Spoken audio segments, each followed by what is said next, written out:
राधे राधे, जय श्री कृष्ण। गणेश संकटी चतुर्थी व्रत कथा। पौराणिक कथा के अनुसार भगवान परशुराम ने अपने परश से गणेश भगवान जी पर प्रहार किया था, जिससे उनका एक दांत टूट गया था। इसलिए गणपति जी को एक दंत कहा जाता। एक दंत का अर्थ होता एक दांत वाला। एक दंत संकटी चतुर्थी व्रत पर पूजा और व्रत करने से सारे संकट दूर हो जाते हैं। माताएं इस दिन व्रत रखकर संतान की लंबी आयु और घर की सुख समृद्धि की कामना करती हैं और इस संकटी व्रत से सभी मनोकामनाएं की पूर्ति होती है। एक वजह यह भी है, भगवान गणेश जी के एक दंत कहने का महाभारत के समय की बात है।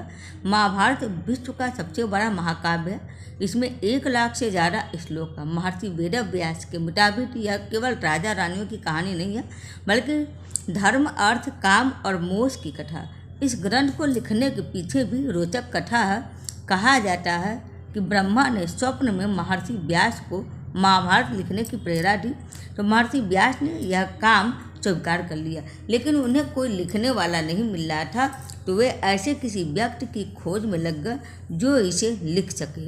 महाभारत के प्रथम अध्याय में उल्लेख है कि वेदव्यास ने गणेश जी को इसे लिखने का प्रस्ताव दिया, तो वे तैयार हो गए। उन्होंने लिखने के पहले शर्त रखी थी कि महर्षि कथा लिखवाते समय एक पल के लिए भी नहीं रुकेंगे। तो इस शर्त को मानते हुए महर्षि ने भी एक शर्त रख दी कि गणेश जी भी एक एक वाक्य को बिना समझे नहीं लिखेंगे। इस तरह गणेश जी के समझने के दौरान महर्षि को सोचने का अवसर मिल गया। महाभारत लिखने के दौरान जल्दबाजी के कारण श्री गणेश जी ने अपना एक दांत तुड़वा लिया था। दरअसल बिना रुके लिखने की शीघ्रता में यह दांत टूटा था, तभी से वे एक दंत कहला।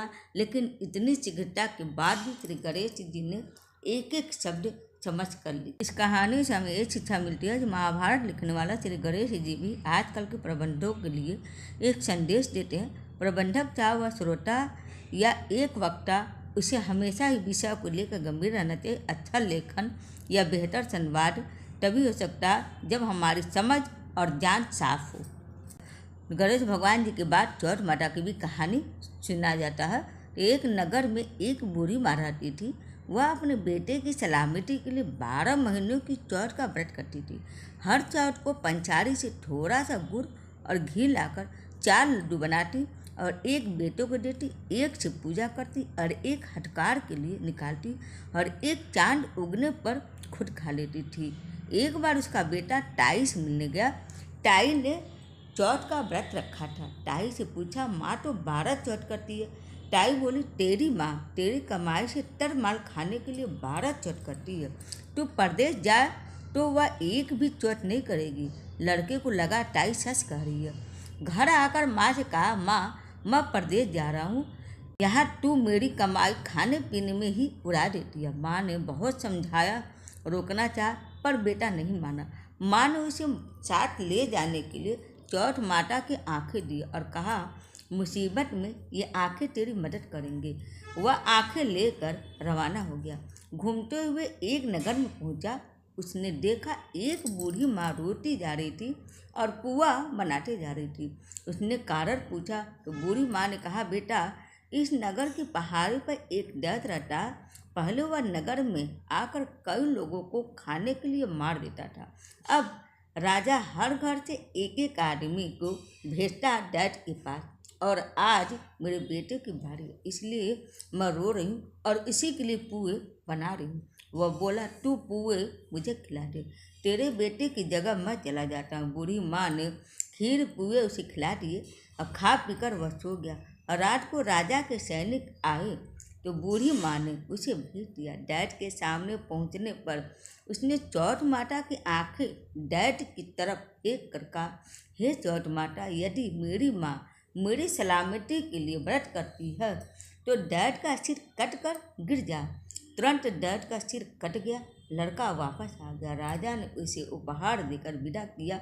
चलते हुए एक दूसरे राजा के नगर में पहुंचा। उस नगर में आवा तभी पकता था जब एक इंसान की बलि दी जाती थी। सिपाहियों ने इसे पकड़कर आवे में चुन दिया। लड़के ने आंखें आवे में डाले और कहा, हे चौथ माता, यदि मेरी माँ मेरे लिए व्रत करती है तो आवा मेरी बलि के लिए बिना ही झट से पक जाए। आवा तुरंत पक गया। आवे में से मिट्टी की जगह सोने चांदी के बर्तन निकले। अंदर से लड़का बोला, बर्तन धीरे धीरे निकालना, मुझे लग न जा। राजा ने उसे निकलवाया और पूछा, इस आवे से तुम बच कैसे गए? लड़के ने बताया कि उसकी माँ चौथ माता का व्रत करती है, व्रत के कारण ही वह बच पाया। राजा को विश्वास नहीं हुआ। उसने एक चांदी की सुराही मंगवाई और कहा कि सुराही की नली से निकल कर दिखाओ, तभी मुझे विश्वास होगा। लड़के ने तुरंत चौथ माता को याद करके आंखें सुराही में डाले और कहा, मैं भंवरा बनूं, सुराही से निकलूं। लड़का भंवरा बनकर सुराही से निकल गया। राजा खुश होकर राजकुमारी की शादी इसके साथ करवाई और सभी लोगों को चौथ माता का व्रत करने को कहा। उसे माँ की याद आई। उसने राजा के पास जाकर खुद के नगर जाने की इच्छा जाहिर की।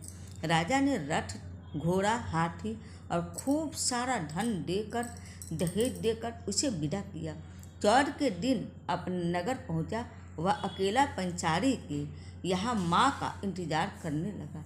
सोचा, चौथ है तो माँ यहाँ जरूर आएगी। थोड़ी देर बाद लकड़ी टेकती ही माँ आती दिखी।